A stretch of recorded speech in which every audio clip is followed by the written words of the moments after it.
What's up, family?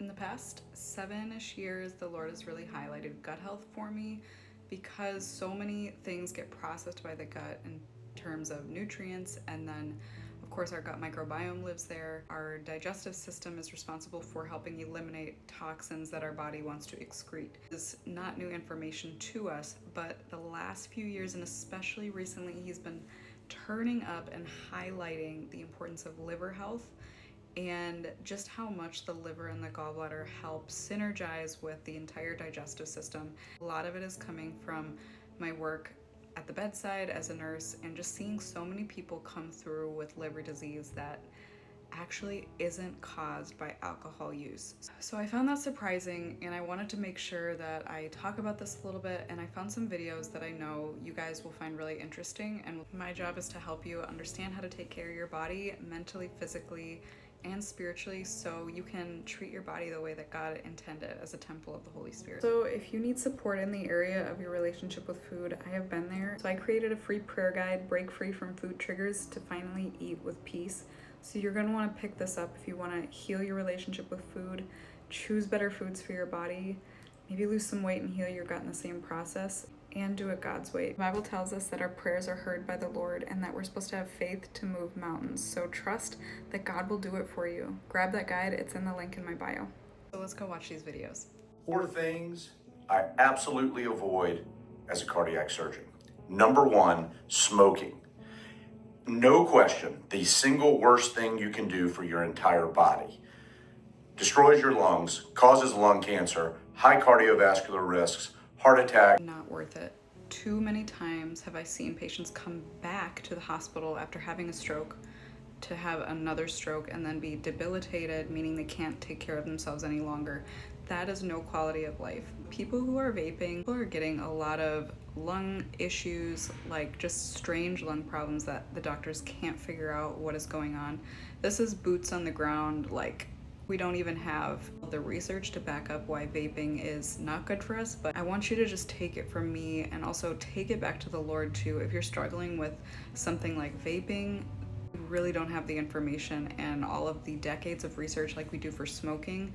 I just know I've been seeing a lot of things that concern me. And strokes, don't smoke. Alcohol, hate to break it to you, toxic. Toxic to every cell in your body.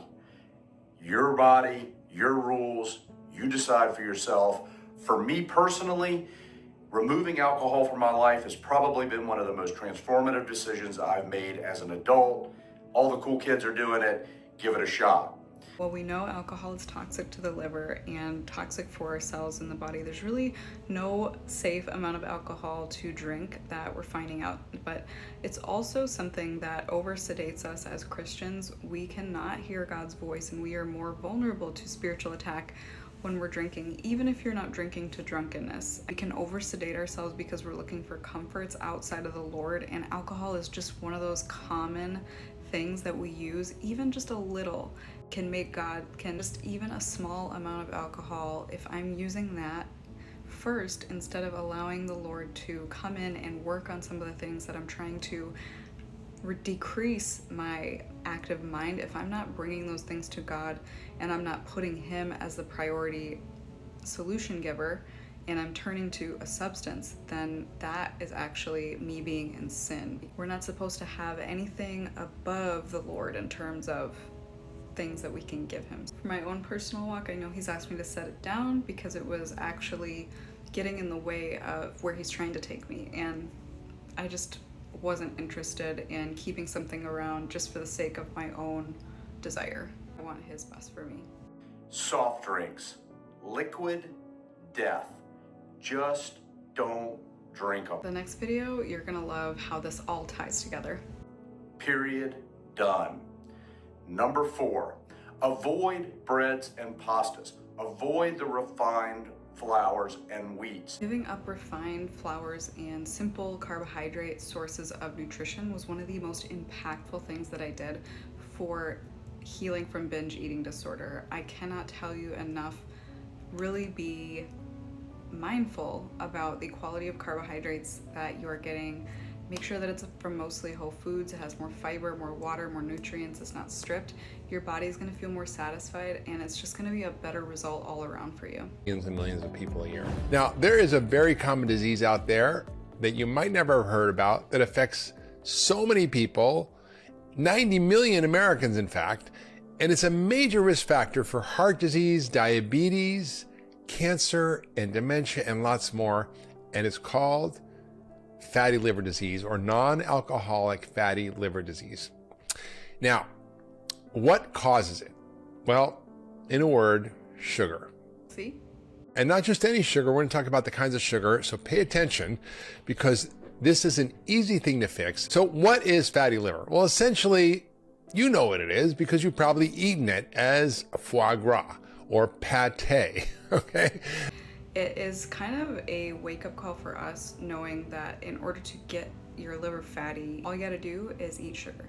When you eat too much sugar, your liver actually has to turn it into fat to deal with it, mainly triglycerides. But the liver starts to get overloaded and fat actually gets deposited into the liver organ itself. So here's where the double whammy comes in. If you're also drinking alcohol or doing other substances, your liver is already working overtime, trying to detox, but it has extra burden on it. Layering fat onto that buildup means that your liver is working extra hard to eliminate toxins, regulate blood sugar, and even keep your hormones balanced. Over time, this really drags on your energy levels, it affects your immune system, and even your brain health. And that's why protecting your liver through balanced nutrition and kind of reducing and eliminating some of these other habits, it doesn't seem optional anymore, not just for spiritual reasons, but for our physical health as well. I'm a gut doctor. Approximately 2 billion people worldwide suffer from fatty liver disease, and a poor diet is one of the biggest reasons why. But here is the trick.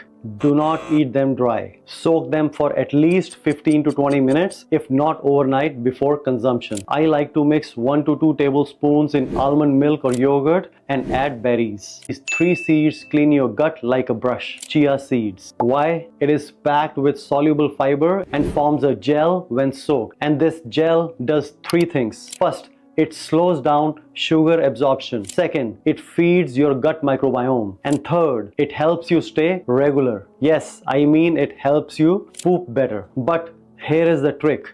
Do not eat them dry. Soak them for at least 15 to 20 minutes, if not overnight, before consumption. I love mixing them in some water in the morning, or putting like a bunch of tablespoons in a cup of water and drinking that throughout the week to stay regular, but then also to have the benefits of that fiber, the soluble fiber and the insoluble fiber. That's really just going to help you balance your blood sugar. It's going to help your body detox, and then it also has that gut benefit that he was talking about. Second, flax seeds. These are tiny but powerful. They are rich in omega-3s, especially ALA, and these are anti-inflammatory. But there is a catch. Your body cannot absorb much from whole flax seeds. You've got to grind them. Ground flax seeds help with bloating, hormone balance, and even cholesterol management. I use a tablespoon of ground flax seeds in my smoothie. I really like how he highlighted the cholesterol management. Now, omega-3 fatty acids have a really nice way of helping us to clean out our arteries, and that's why they're so good for our heart health.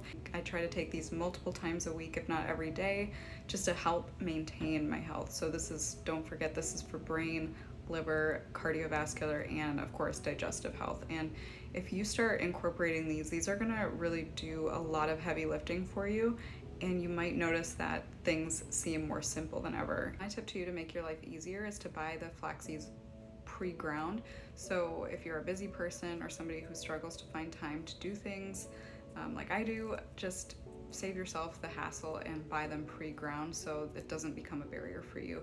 Put it on some yogurt, and that's when you eat it with your berries and stuff. Another thing people really like to do is to put flaxseed in their granola or their recipes. And people actually cycle flax seeds for their hormones. Women do that throughout the month.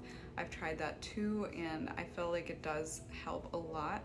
So if you're somebody who struggles with PMS, and that's just another benefit added for the female reproduction. So let me know if you guys appreciate videos like this. I certainly have a passion for this and sharing this with you guys, but I'm not sure if it's appreciated by you. So let me know in a comment, and also make sure to share this with somebody if they came to mind. I will see you in a future video. Bye.